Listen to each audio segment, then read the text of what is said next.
Reset, refine, and redemand are the tools of the day to get your Chiefs back on track. Will they do it? We'll find out today on Locked On Chiefs. From the land of the free and the home of the Chiefs, this is the Locked On Chiefs podcast.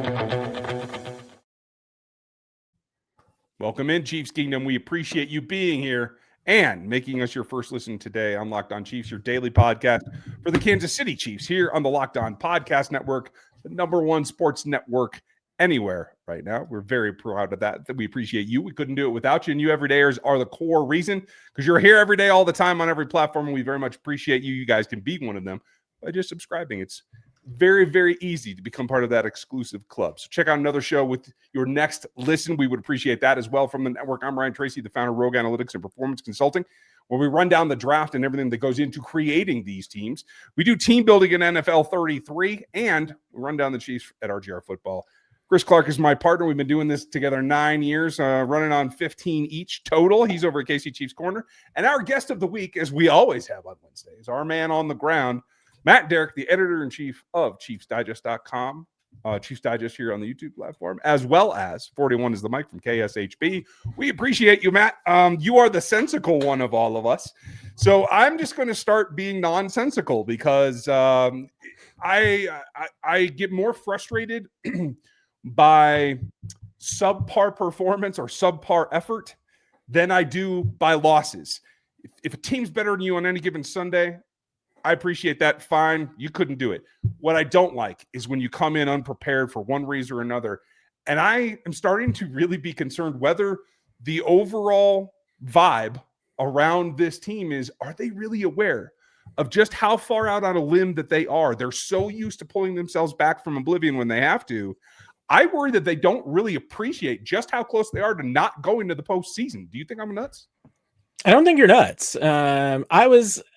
I was kind of perplexed by it too. And when Andy Reid talked about on Monday with us that the inside the building, that the team is not as negative as everybody is outside the building. And I asked him, about that and just to kind of follow up and everything. And I thought that at least the follow-up was a little bit better, but at the same time, I thought there was I thought there were signs last week that there was a little bit more intensity in the building last week and intensity in the locker room. I thought intensity from the coaching staff in particular, because it just seemed like that, coming off the bye, that they were asking a little bit more of everybody, where things were a little bit more faster paced, a little bit more physical. And I'm just not sure that translated into the game on Sunday. Now, all of that being said, I mean, hey, is a 3-point loss at Denver that bad of a thing, considering how good Denver appears to be this year? I mean, in and of itself, no, it's not. But when taking the fact that you're 5-5 overall, it's problematic, because now you say, what's the signature win for this team? What's the win that's got you positive that this team's moving in the right direction? I'm not sure I can point to that, because, I mean, the Ravens, the Lions, they were both lost when the Chiefs were playing them. Chiefs put them away, but just because of the moment that they actually played them, those two teams were not who they are right now. So I don't know. I mean, I worry a little bit about where the state of this team is, and I worry about their confidence and what they're capable of versus what they believe that they're capable of. I would argue that there is a severe problem with looking at it, even if you're just looking at just looking at it in a spot glass on that specific game, because the reality is that they have continued to have the same mistakes over and over and over again, and you're coming back from a week from a bye and nothing's changed. Like, that's my issue. They haven't changed. They haven't made adjustments, and they had their bye week. They're finally, for the most part, healthy. They get their starting left tackle back, who has one of the best games, who has the best game of their entire offensive line, and they still can't get anything done. And yeah, I know Denver's a good team, and I understand your point about it not being problematic if it's just one game, if you're just looking at that one game. But the problem is they're 5-5, and you can't just look at it as one game anymore. I mean, you're at a point where you lose one more, playoffs are starting to be in question already, and the vision, I think, is already out the door. So to me, I think that this is a severe issue for this team, and I don't know where they go from here, because it doesn't seem like they have all the offensive weapons that you would think that they would need. And although Pacheco may come back this week, or maybe it's going to be a couple weeks down the road, I don't think he's going to change the offense drastically. No, I don't either. And that brings us back to one thing for sure about this team, which is that it cannot run the football. I mean, I almost felt like the last two games have been an admission from Andy Reid that they can't run the football because they've basically given up on it. I mean, these last two games, I mean, there were, I keep talking about this. I mean, they're leaning on the RPOs as part of the run game. And Andy Reid basically told me that exact same thing on Monday when I asked him about it specifically, to say, look, you're running a lot of RPOs, but there's not much R to them. They're all P. They're very one-dimensional in that respect. And we're seeing some moments where the Chiefs, instead of being 60-40 pass run, they're more like 70, 75, 80 to 20 pass run, excuse me. And that's, I don't think that's sustainable, because right now no team is respecting their run game. They're all playing against the pass, and yet the Chiefs are throwing the football because they feel like that they're in a better position that way. But you look at the numbers, I mean, the numbers will say that when the Chiefs run the football in certain situations, I mean, they're better than you expect. But at the same time, they don't have a compelling, consistent run game. And until they do, I mean, teams are just going to be sitting back and daring them to run. And right now, the Chiefs are not capable of doing that. Ryan, I got to throw this in there. I would argue it's not that they can't run, it's that they don't run. They've shown the propensity to be able to run the ball. They just choose not to. And part of that is on Patrick Mahomes. Sorry, Ryan, go ahead. No, you're right. You can only be consistent at something when you do it consistently. The only thing that I like 80-20 in is my hamburger blend. So at the end of the day, you got to get it out there and you got to hammer it. If it's 2 yards a carry, okay, you're going to turn the ball over on downs from time to time. You're going to have to punt from time to time. But if you're 3 yards a carry, or if, as in the other night, especially in the first half, you're 4.9 yards per carry, you're moving the chains. That is a choice. That is not a need to go away from the run. And I think the redefinition that has to be right here is to reset the goal. It can't be what we want to do here to get ready for the postseason, or what we want to do to try to get to a championship game. It is now, we have to go all out every play, every game until we get a W, because we can't afford any more L's, Matt.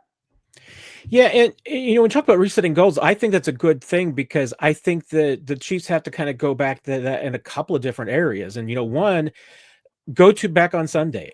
How would that game have unfolded differently had, instead of on their opening drive, the Chiefs taken those 2 shots deep? And, especially the one to Worthy, because that was not designed for Worthy. That was designed for Travis Kelce, and Travis Kelce was wide open. Patrick Mahomes bypassed a wide open Travis Kelce for a big gain to take the shot deep. And I mean, what do you think the odds are of hitting on that ball? Well, right now, Xavier Worthy has 10 targets of 20 yards or more downfield, 1 completion. So you're talking about a 10% shot right now with those 2 guys. What was it to Travis Kelce? I mean, could he drop it sometime? Sure. But that was probably more like a 70-75% play versus a 10% play.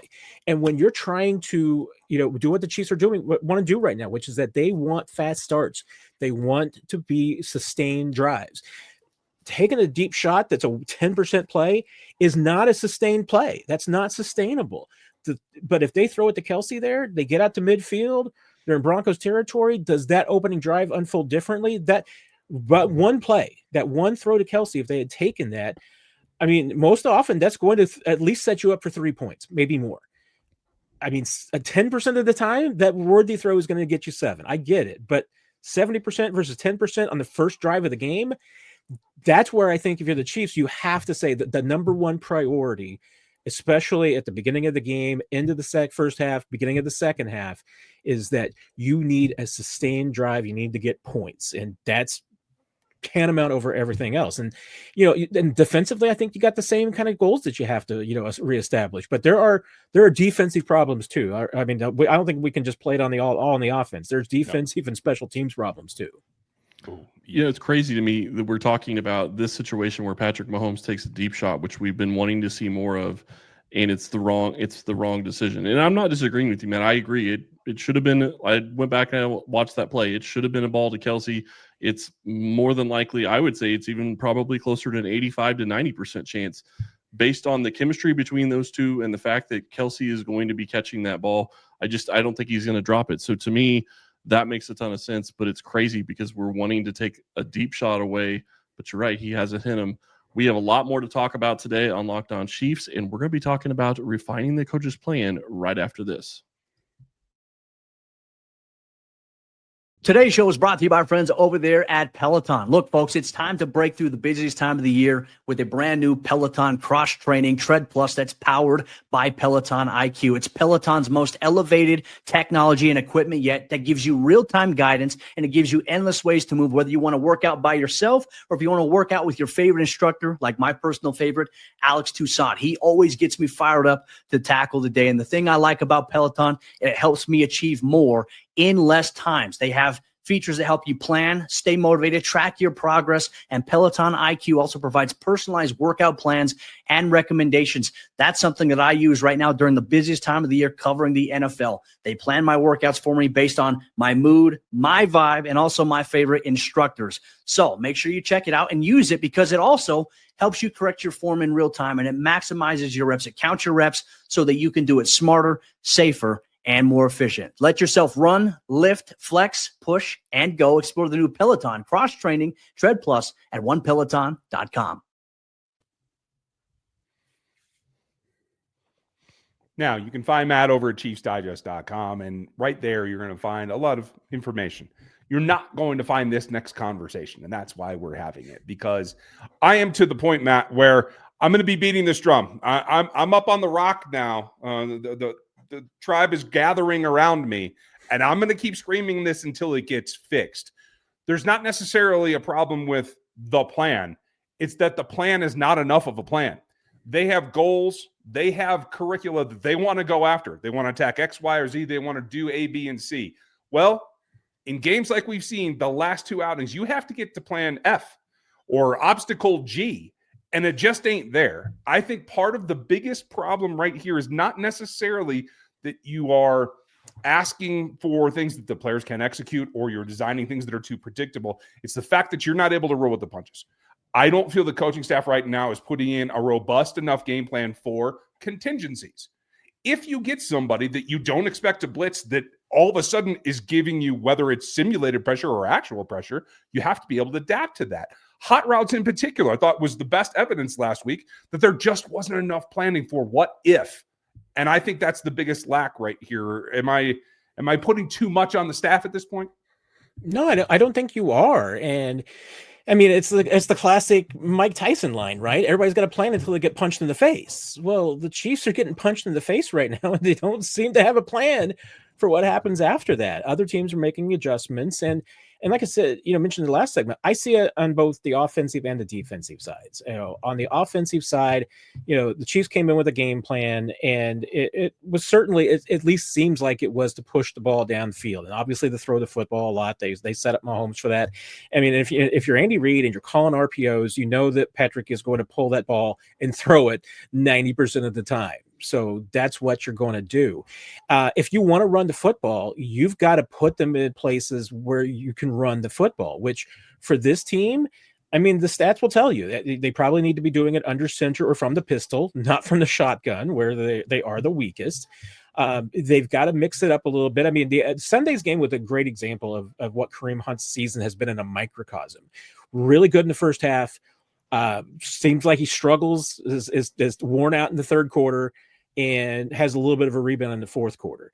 Without Isaiah Pacheco, I think it just becomes exacerbated. So, but those two guys are the same guy. I mean, you've got to game plan around their limitations. And I'm just not sure that they're doing that. And the only thing on the defensive side that worries me is that I look at this and I look at the rotations, and it's like the Chiefs are using a different cornerback rotation every single week, different safety rotation every single week. And if the reasoning for that is they're going with matchups, that's one thing. And I think there's certainly matchups are a part of it. But I think the other part is that we're in week 12 and they don't know who's their second best, third best, fourth best, fifth best corner. They don't know who their first, second, third best safeties are.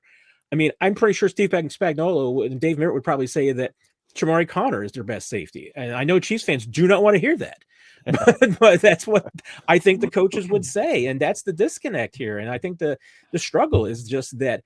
And you could probably even say the same thing a little bit about the defensive front, that they just do not know what their best lineup is. And they're still trying to figure it out in week 12. And that's a bad sign. Yeah.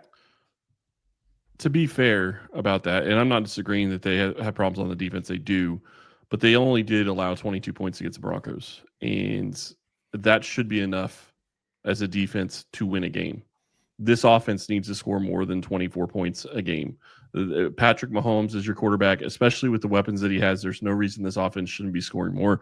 And I think it's crazy to look at this and go, where's all the stuff that they were running a couple of weeks ago that they were being so successful with? Where's the stuff to Rice? Where did that disappear to? But then you look at some of the game plans, and Rice has drops. So while part of it is on the coach's plan, don't get me wrong, there are still players that are dropping passes and creating problems where the coaches have maybe a good play call, but they're still not adapting and getting things done. And the one thing that you pointed out, looking at this game, is every team has tendencies. Kansas City thought Denver's tendency was they're not going to blitz them. And on some of the biggest plays in this game, they blitzed Patrick Mahomes, and they paid for it because they weren't ready. That's a severe problem. Yeah, and I think particularly on that last play, in the last sequence in the series, that was just, I was really surprised that, Mahomes didn't make those reads, that he didn't make the adjustments, that they weren't prepared to make those adjustments, because at that point, especially, I know the corner blitz only got really run like maybe twice with McMillan. I think they ran it with some other guys too, but they were using that enough that, that should have been one of the first things you're looking for as the quarterback, is to figuring out, hey, is there a blitz coming from the corners and from the edges here that I need to be watching out for? Because they just didn't give themselves a chance. But you're right. I mean, if the Broncos are going to blitz, you need, as Mahomes, you need to be prepared to get the ball out more quickly. And you, like you said, Ryan, you need to have the hot routes. You need to be set up to adjust to that. And it certainly didn't look like in the second half that they did any of that. And again, that's the second half adjustments. The Broncos blitzed, I think, 4 times in the first half, 10 times in the second half. And hey, you can make that adjustment, but the Chiefs in the second half didn't make that adjustment at all.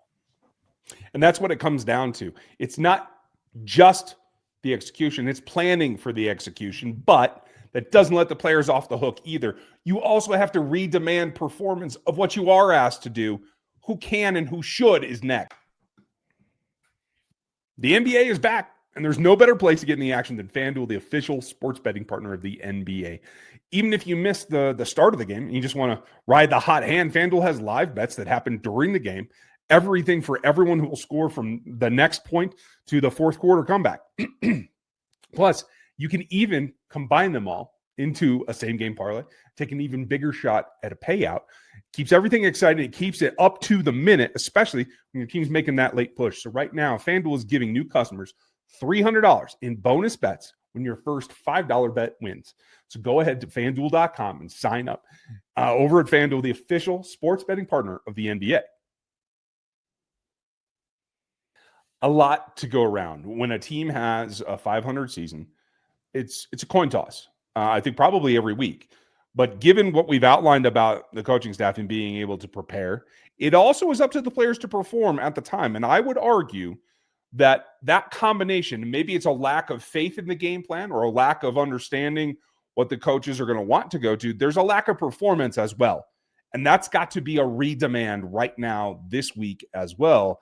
And I will start nowhere sooner than the offensive line. And Matt, you may disagree with me. I would be respectful if you did. But I will say this, for a kid who's obviously going through something and has been away from the team for over a month, to walk in and be the best performer against a position group that is the strength of your opponent, I would argue the rest of that 4-man line did not perform well enough. What do you think?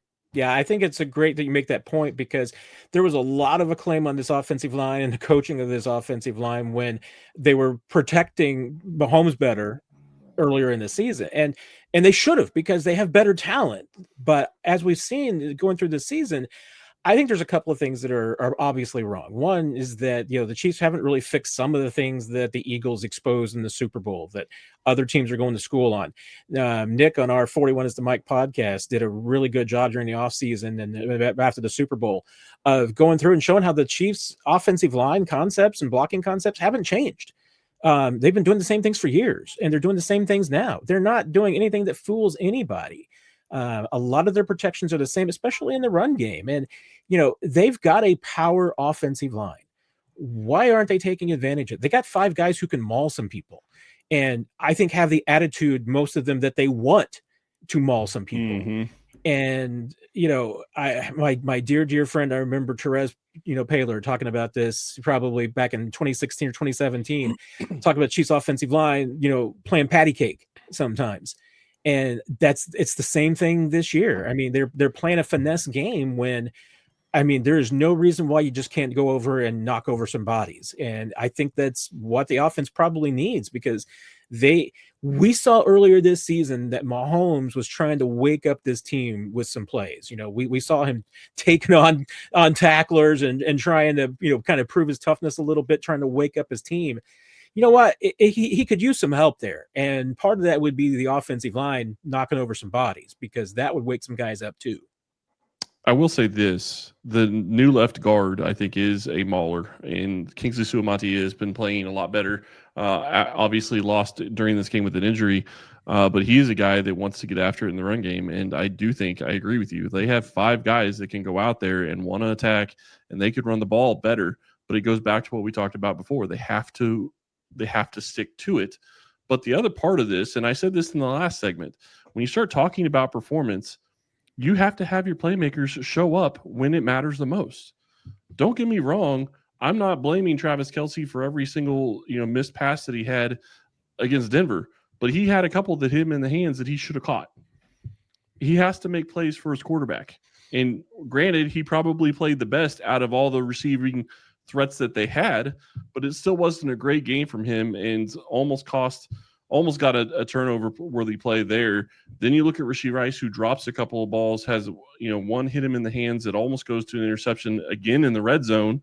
You're just in a situation where you're looking at a guy that should be one of the best wide receivers in the AFC and just struggled against the Broncos. And I get it to an extent, but they didn't even have their best corner out there.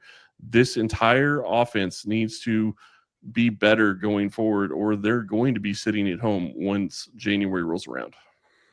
Yeah, this team has gone through what it has gone through in the past, which is that, hey, they're still getting everybody's best shot. Everybody's giving their opponents are giving 110% that week. And we've talked about it before. The Chiefs have acknowledged it before. It's difficult to go through that kind of schedule where you're having to try and match everybody's energy week to week. I think there have been some games where they have matched the energy. I haven't heard anybody complaining that their energy against the Broncos was not there. I thought it was more than it was against Buffalo. But again, hey, the execution wasn't always there. And what's that come down to? I don't know. With Rashee, hey, is it still just being a little bit rusty from the layoff, or coming back from the injury? I was looking at some of his stats earlier.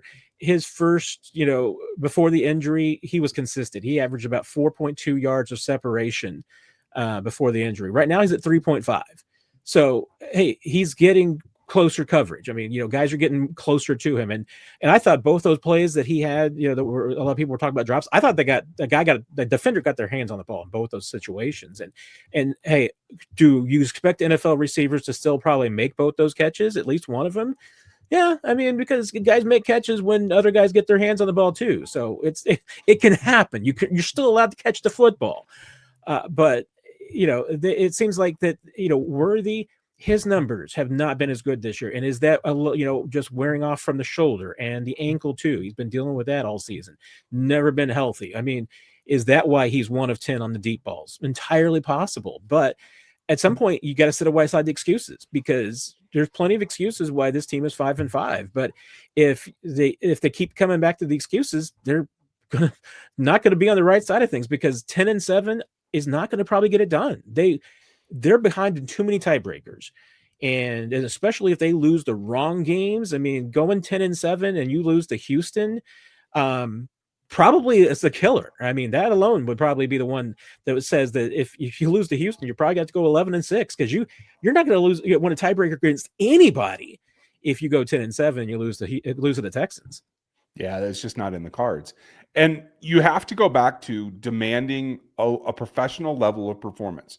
Yes, there are rookies that have to contribute, but there are second-year players and third-year players and veterans that have to do that as well. It is not all Patrick Mahomes, Travis Kelce, and Chris Jones. There has to be more than that. And I think that includes the special teams and includes the coaching staff. My last question for you, Matt, and I don't want to put you on the spot, simple yes or no if you prefer, whatever it is. Sean Payton called this team out at halftime and said, you're a first half team. And he's right, I think. Do you? That the Chiefs are a first half team? Or this year they have been. I mean, and I'd probably be more specific about the fact that it's just that this team hasn't had the finishing killer instinct that they've had in the past. I mean, I seriously questioned, why Denver didn't go for it on that 4th and 5 late in the game. Mm-hmm. Whether to just go ahead and keep the ball, because if they turn it over, they trust their defense. You're going to trust their defense to get a stop. And how many times in the past has it been that you give the ball to Patrick Mahomes with 4 minutes left in the game, you don't see it again? The Chiefs right now aren't putting games away. They're not doing it. So when you talk about redemanding, I mean, part of that is you got to get back your killer instinct, and the offense has got to have that. I mean, if you don't have everything down to your P's and Q's with 4 minutes left in the game, I mean, that's where all these guys make the big bucks. That's what you're paying Patrick Mahomes and Travis Kelce and your offensive line and Andy Reid. You're paying them to execute at that point in the game. And right now, they haven't been doing that this season. It's been ugly, but we're going to get more answers. We're going to get them tomorrow on our crossover as we get some more information about the next opponent. I'm not going to use their name because I'm just fed up at this point. So we'll talk about them tomorrow. Then Friday, we're going to give you a preview of what this game should be. And if it doesn't work out, Matt, we are going to melt the whole thing down. Be here for the fireworks post-game because Matt will join us, because that is going to be an ugly scene. But let's hope the cooler heads prevail and people get serious about their jobs, and we'll have something else to talk about. Matt, thanks for setting us straight and giving us your inside takes that no one else can provide. I'm hoping they win on Sunday, but I'm looking forward to it a little bit if they don't. No, let's not go that far.